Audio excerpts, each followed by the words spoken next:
America અને Iran વચ્ચે યુદ્ધ રોકવા માટે કરારો થઈ ગયા છે, પરંતુ આ કરારોમાં ઇઝરાયલ ખૂબ મોટા પાયે વિઘ્ન પેદા કરી રહ્યું છે. ઇઝરાયલનો આરોપ છે કે આ યુદ્ધમાં તે સૌથી આગળ હતું અને હવે અમેરિકા અને ઈરાન વચ્ચે કરારો થવા જઈ રહ્યા છે તેની શરતો પણ તેમને ખબર જ નથી. આ ઉપરાંત અમેરિકાના પ્રમુખ ડોનાલ્ડ ટ્રમ્પે હવે ઈરાનને $300 મિલિયન આપવાની ખબરને તદ્દન ખોટી ગણાવી છે. તો આવો જાણીએ સમાચાર વિસ્તારથી. નમસ્કાર, જમાવટ સાથે હું છું પાર્થ.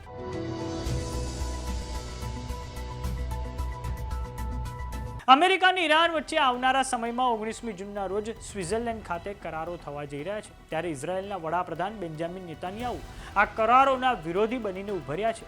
15 જૂનની સાંજે ઇઝરાયેલના વડાપ્રધાન બેન્જામિન નેતાન્યાહુ દ્વારા એક પ્રેસ કોન્ફરન્સ કરવામાં આવી છે. આ પ્રેસ કોન્ફરન્સ એવા સમયે કરવામાં આવી છે જ્યારે અમેરિકા અને ઈરાન વચ્ચે યુદ્ધ પૂરું કરવા એક મેમોરેન્ડમ ઓફ અન્ડરસ્ટેન્ડિંગ એટલે કે MOU ઉપર સહેમતિ બની ગઈ હતી.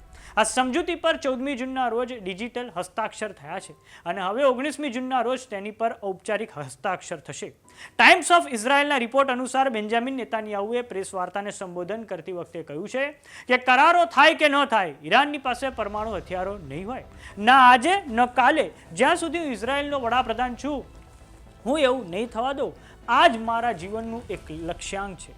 તો હવે દર્શક મિત્રો, આપણે નકશાની મદદથી સમજીએ કે ઇઝરાયલ અને અમેરિકાનો શું પ્રયાસ હતો. તો તમે આ સ્ક્રીન પર જોઈ રહ્યા છો પશ્ચિમ એશિયાનો મેપ.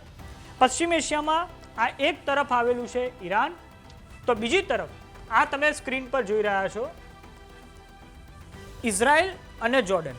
તો ઇઝરાયલનો પ્રયાસ હતો કે ઈરાનમાં ખૂબ મોટા પાયે સત્તા પરિવર્તન થઈ જાય, પરંતુ હાલમાં એવું નથી થયું. આયતોલા અલી ખામેની પર ફેબ્રુઆરીની 28મી તારીખે જે એર સ્ટ્રાઇક કરવામાં આવી તેમાં તેમનું મૃત્યુ થાય છે, પરંતુ તે પછી ઈરાન એક રાષ્ટ્રવાદના મંચ પર એક બનીને ઉભરે છે અને હાલમાં તો ઈરાનમાં સત્તા પરિવર્તન થયું નથી ને આ કારણે ઇઝરાયલ અને અમેરિકાના જે મનસૂબાઓ હતા તેની પર પાણી ફરી વળ્યું છે. તો બીજી તરફ ઈરાને સ્ટ્રેટ ઓફ હોર્મુઝ બંધ કરી દીધી છે અને સ્ટ્રેટ ઓફ હોર્મુઝ બંધ કરીને સમગ્ર દુનિયાની સામે તેણે ઇકોનોમિક વોરફેર શરૂ કરી દીધું હતું. તો દર્શક મિત્રો, આપને એ પણ જણાવી દઈએ કે યુદ્ધ પૂરું થવા પર નેતાન્યાહુને પોતાના દેશની અંદર જ વિરોધનો સામનો કરવો પડી રહ્યો છે. યુદ્ધ પૂરું થવા પર તેમની સરકારના જ લોકો સવાલો ઉઠાવી રહ્યા છે. નેતાન્યાહુના વિરોધીઓ માને છે કે અમેરિકાના પ્રમુખ ટ્રમ્પે જંગને રોકવા માટે ઇઝરાયલ પર દબાણ બનાવ્યું છે. આ પ્રેસ વાર્તામાં ઇઝરાયલના વડાપ્રધાન બેન્જામિન નેતાન્યાહુએ પોતાની ઘણી ઉપલબ્ધિઓ પણ ગણાવી છે.